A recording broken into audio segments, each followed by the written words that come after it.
perguntar para mim assim, de tudo que você sabe de medicina, qual o melhor remédio que existe? O melhor remédio é uma noite de sono bem dormida. Eu não sei quantos de vocês conhecem o trabalho profundo do Dr. Harry Harlow. O Dr. Harry Harlow, ele pegou o seguinte, ele criou dois instrumentos. Um instrumento que tinha uma mamadeira, que toda vez que o macaquinho quisesse, ele ia lá e mamava. E o outro instrumento, que outro dispositivo, que era parecido com a face de um macaco e que tinha um corpo com peludo, com veludo, que é gostoso sem tocar.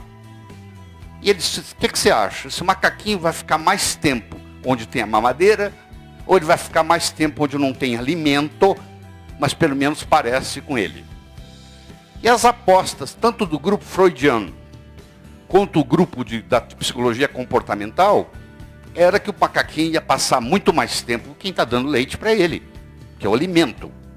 E a surpresa deles é que o macaquinho passava 18 horas por dia aqui, menos de 1 hora por dia ali. E o resto correndo na jaula. Então ele ficava 18 vezes mais aqui do que onde está a mamadeira. Ele só ia lá e mamava e pulava para cá. E com isso, o Harry Harlow revolucionou o mundo e ele mostrou que sendo abusado na infância é uma plataforma para o desenvolvimento de um adulto abusivo. Ou seja, ele abusava desses macacos, ele não deixava esse macaco se relacionar com nenhum outro macaco, e esse macaco criava um macaco neurótico e altamente dependente dessa estrutura. Essa ligação como se fosse a mãe dele. Mostrando a importância do amor na vida e da estrutura da família. Quanto ao sono, sinto dizer para vocês, a neurofisiologia recente mudou toda a padronização de sono. As fases do sono mudaram, nós tínhamos 4, agora nós temos 3. Houve uma mudança radical no ciclo do sono. Os neurocientistas se reuniram e resolveram decidir que tinha uma porção de coisa errada.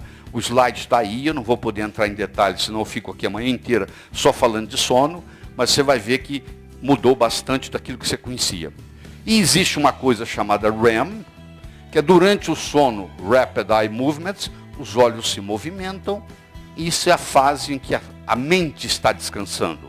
A maioria dos remédios hipnóticos fazem você dormir mais, mas diminui o REM. Ou seja, o sujeito acorda mais cansado que deitou, apesar de estar dormindo mais. Então o que interessa na realidade não são horas de sono, e sim o quanto de REM você tem nesse período. E quanto de fase profunda. Isso é que interessa. A fase profunda, que é a delta, e o REM, que é a paradoxal beta. Então existe um ritmo circadiano que vai se controlando, a pessoa tem momentos de vigília, momentos de sono, que vão se alternando. Isso tem uma conexão muito grande nesse neurocircuito com o olho, tanto é que eu recomendo para as pessoas que não podem de jeito nenhum dormir num ambiente totalmente escuro, que usem esses tapa-olhos, que diminui bastante.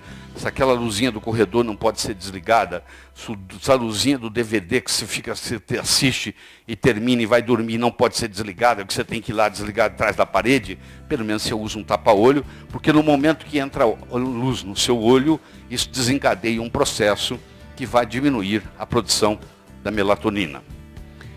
Um sono reparador, ele equilibra esses 3 sistemas.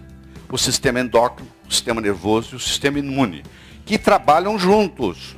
Esses sistemas trabalham juntos. Chama-se NEI System.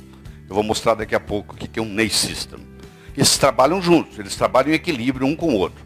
O endócrino, o nervoso e o imune nunca se separam. Estão sempre trabalhando em conjunto. E eu quero dizer para vocês que as citocinas, que as pessoas dizem, mas isso aí é perigoso porque aumenta as citocinas. Você perguntar para mim assim, de tudo que você sabe de medicina, qual o melhor remédio que existe? O melhor remédio é uma noite de sono bem dormida. Isso não tem mais nada. Isso transcende qualquer remédio. Não tem nada que supere isso. E nós vamos aprender como é que nós vamos fazer isso melhor também. As citocinas, até um certo ponto, elas são benéficas. Elas fazem parte da vida.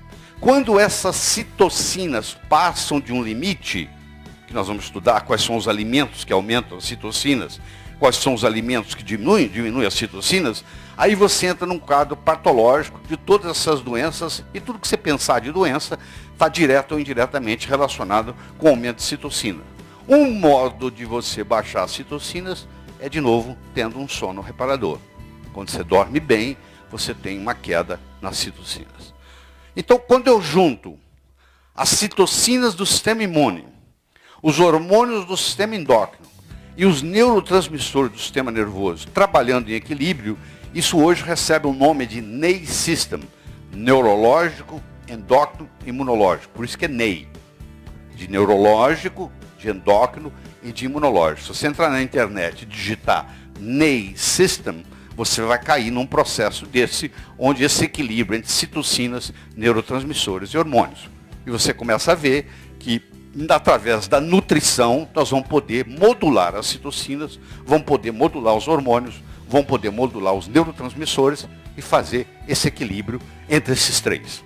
Então, no fim, uma pessoa saudável é uma pessoa que está com o sistema NEI equilibrado.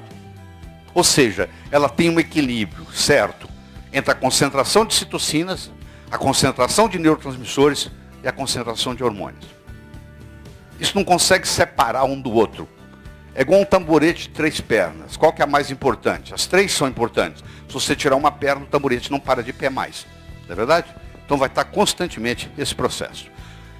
Isso aqui é só para dar um exemplo para vocês devem saber, a interleucina 6, por exemplo, que é uma das citocinas, importantes até um certo ponto, porque os leucócitos precisam dela, porque as células dendríticas precisam dela, porque ela tem uma ação antibacteriana, mas quando ela está aumentada, passando de um limite, ela passa a ser um agente pró-inflamatório, que desenvolve uma cadeia que estimula o NF-κB, e com ele nós vamos conversar o que é o NF-κB, porque hoje, para você entender medicina, você tem que entender o que é NF-κB, e vai desencadear um NF-κB e vai causar uma série de danos difusos no corpo.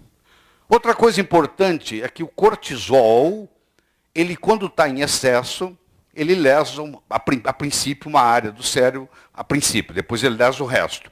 Mas ele começa lesando uma área muito vulnerável do cérebro, que é a área do hipocampo, que é a área que, de certa forma, coordena a memória. Então, um sujeito estressado, ele começa a ter falhas de memória, por lesões no hipocampo. E quando o cortisol sobe, para não acontecer lesão no hipocampo, o DEA tem que subir junto. Se o DEA não subir na mesma proporção do cortisol, você tem lesão no hipocampo. Quando a adrenal, as adrenais, que elas são duas, né, chamadas antigamente de suprarrenais, quando as adrenais começam a falhar, começam a entrar em exaustão, elas primeiro falham na produção do DEA, para depois falhar na produção do cortisol. Então, olha o que acontece. O cortisol continua sendo produzido, sem a produção do DEA, e começa a ter lesões. Por isso que o DEA é um hormônio neuroprotetor. Então, esteroidal neuroprotetor.